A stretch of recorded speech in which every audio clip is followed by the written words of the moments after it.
আসসালামু আলাইকুম। আপনাকে ধন্যবাদ ভাইয়া, যে ডাক্তার সমাজের এবং বাংলাদেশের জনগণের যে স্বাস্থ্য খাতের মুক্তির জন্য যে 5 দফা দাবি আমি সংক্ষেপে আপনাকে বলছি।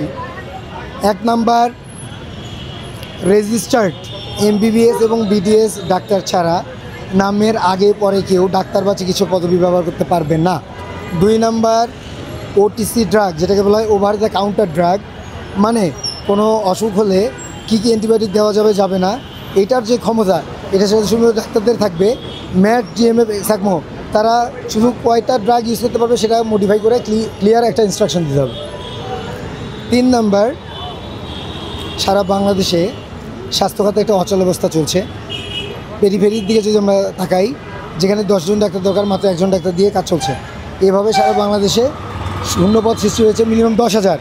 আমাদের আকুল আবেদন এবং জোর দাবি অতি দ্রুত সময়ের মধ্যে 7 দিনের মধ্যে 10,000 ডাক্তার অতি দ্রুত নিয়োগ দিয়ে দেশের স্বাস্থ্যখাতকে আপনারা বাঁচানোর চেষ্টা করুন। 4 নাম্বার, যত ভুইফোর, ম্যাটস, ডিএমএফ, স্যাকমো প্রতিষ্ঠান আছে সেগুলোকে বন্ধ করে দিয়ে তাদেরকে একটা ক্লিয়ার ইনস্ট্রাকশনের মধ্যে নিয়ে এসে একটা রুলস রেগুলেশন করে দিয়ে তাদেরকে পেট্রোনাইজ করা হোক। তারা আমাদের ভাই বোন, তাদেরকে যেভাবে দেশের স্বার্থে লাগানো যায় আপনারা লাগান। কিন্তু যত ভুইফোর, ম্যাটস, ডিএমএফ, স্যাকমো প্রতিষ্ঠান আছে, প্রাইভেট মেডিকেল কলেজগুলো আছে এবং সরকারি মেডিকেল কলেজ, যেগুলো একদমই বাজে, কোনো নিয়মকানুন মেনে চলে না, তাদেরকে বন্ধ করা হোক। সর্বশেষ,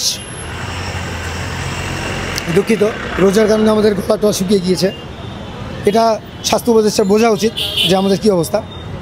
5 নাম্বার দাবি, 7 মাস আগে সাইদুর রহমান স্যার এবং এই আমাদের যে উপদেষ্টা আছেন, স্বাস্থ্য উপদেষ্টা নূরজাহান ম্যাডাম, উনি বলেছিলেন 7 দিনের মধ্যে তোমাদের স্বাস্থ্য সুরক্ষা আইন বাস্তবায়ন হবে। আজ 8 মাস হতে চললো, আজ পর্যন্ত আমরা তার কোনো ফল দেখিনি। তাই আমাদের একদম সর্বশেষ যেটা দাবি, 7 দিনের মধ্যে লিখিত প্রজ্ঞাপন আকারে এই লাস্ট দাবিটা, স্বাস্থ্য সুরক্ষা আইন, এটা বাস্তবায়ন করুন। তাহলে দেশের জনগণ এবং ডাক্তার সমাজ আর মুখোমুখি দাঁড় হবে না। দেশের রাষ্ট্রের যে প্রতি বছর $50 বিলিয়ন যে ইন্ডিয়ায় চলে যায় স্বাস্থ্য খাতে, সেটাও কমে যাবে। রাষ্ট্র অর্থনৈতিকভাবে আরও উপকৃত হবে, দেশের জনগণ প্রপার সেবা নিশ্চিত হবে। এটাই আমাদের মূল দাবি।